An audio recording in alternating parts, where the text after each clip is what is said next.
Hello everybody, this is King Fatboy bringing you the Battle of the Bulge that started on December 16th and went through the 26th of December. I mean, think of the planning the Germans put into it. They had thousands of men, hundreds of tanks that they were going to push against the American and British troops that were there, Canadians too, was to push back into France or push the Allies completely off the continent of Europe, which was an infeasible goal. They did not have the men, the supplies to push the American and British task force off mainland Europe.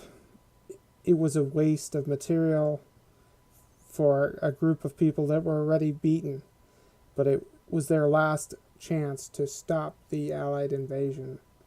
And based on that, they were unready to meet the resistance they thought the Germans couldn't even muster, and were pushed back quite a ways into their positions, which all coalesced around a city called Bastogne, where the Allies would make a stand that would go down in history books.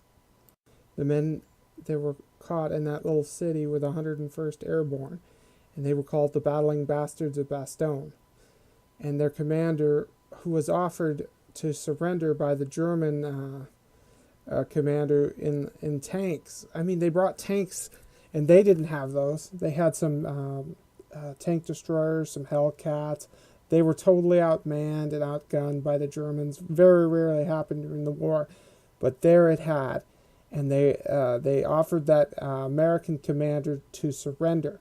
And his response to the German was nuts.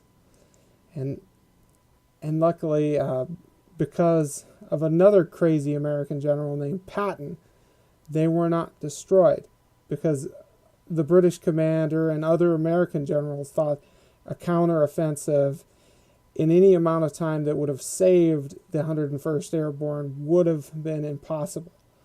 And Patton didn't believe in impossible things for his men. And because they did relieve him, they were able to push the Germans back. The Germans run the Germans out of their supplies.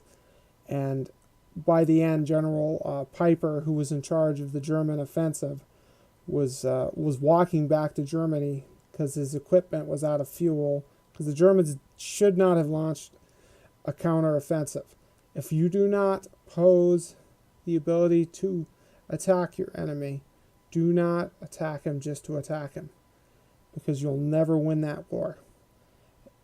A lesson we must all learn in history, and we can never forget days like this in the past where great men did great things and stopped terrible deeds from happening, and ended wars because of these deeds they did. And I want to thank them on this December 16th for their deeds. Bye. King Fatboy out.